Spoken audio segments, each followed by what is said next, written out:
जिसको खुले में नमाज पढ़नी है वो पाकिस्तान जा सकता है। हमने शाहीन बाग में देखा था, ये सारी सड़कें बंद करके क्या तमाशा किया गया था। क्या हुआ, हो गया सीए वापस। 12 सेक्टर झांकी है, सेक्टर 12 झांकी है।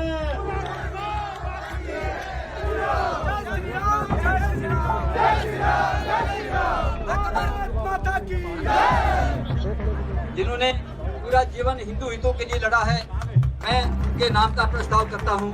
कृपया वे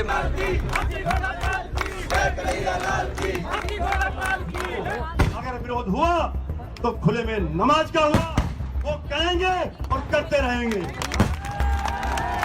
भारतीय जनता पार्टी के नेता कपिल मिश्रा, सूरजपाल अमू, विश्व हिंदू परिषद के वरिष्ठ नेता सुरेंद्र जैन, ये सभी आज गुड़गांव की सेक्टर 12 में मौजूद थे, जहां एक गोवर्धन पूजा का आयोजन किया गया था। लेकिन इनकी मौजूदगी सिर्फ पूजा के लिए नहीं थी। ये वही जगह है जहां हर शुक्रवार को मुस्लिम समाज के लोग जुम्मा नमाज अदा करते हैं। इन लीडरों की मौजूदगी इस बात का अंदेशा थी कि अब भारतीय जनता पार्टी कुछ स्तर पर जो गुड़गांव में खुले में नमाज के खिलाफ कुछ हफ्तों से प्रदर्शन हो रहे हैं, उससे सहमति प्रदर्शित करती है।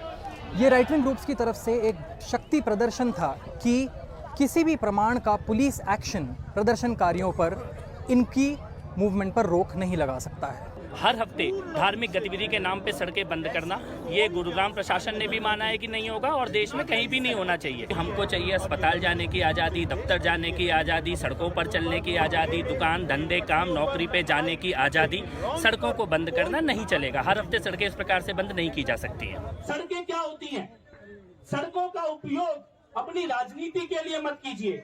हमने शाहीन बाग में देखा था, ये सारी सड़कें बंद करके क्या तमाशा किया गया था। क्या हुआ, हो गया सीए वापस, हो गया। कि वो कह रहे थे कि हमको नमाज पढ़ने के लिए जगह दी थी,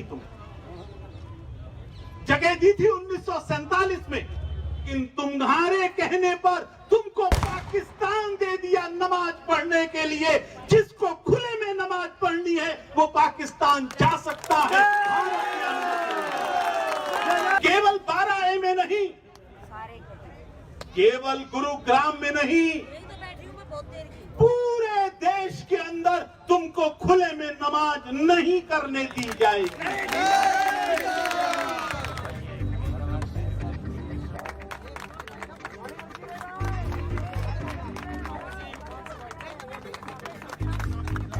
हिमांशु जी, विपिन शिकल जी, ये लोग अगर जेल में न जाते, अगर इनको पुलिस पकड़कर न ले जाती तो हिंदू का खून नहीं खौलता। और इसलिए पहला नमन मैं आज इन्हीं स्वतंत्रता सेनानियों को, धर्म योद्धाओं को करने के लिए मैं नमन करता हूं गुरुग्राम की जनता को, जिन्होंने प्रशासन को भी झुकाया, जिहादियों को भी झुकाया।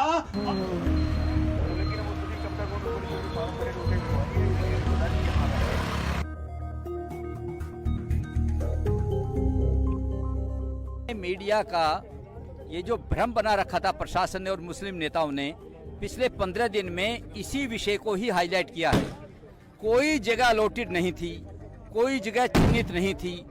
केवल मुस्लिम नेताओं ने कंप्यूटर से कोई लिस्ट निकाल करके बार बार मीडिया के सामने, जब हमने उसको चुनौती दी और पूछा कि किसने अलॉट की है, तब प्रशासन जागा और उसने जब जांच की तो प्रशासन ने परसों स्वयं मुस्लिम नेताओं की उपस्थिति में कहा है कि ऐसी कोई लिस्ट जारी नहीं है, ऐसी कोई सूची अलॉटेड नहीं है।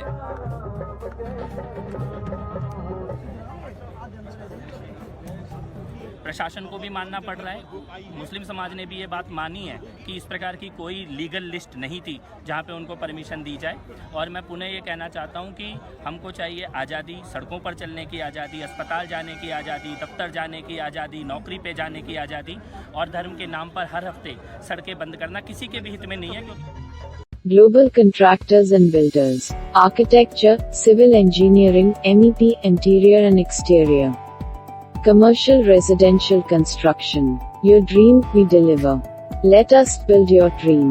Architecture and structure. Get tailored fit design by our in-house architects. Interior and smart customized homes. Get beautiful, smart and customized homes. Please contact us for your dream project. Our phone number is 6305482636.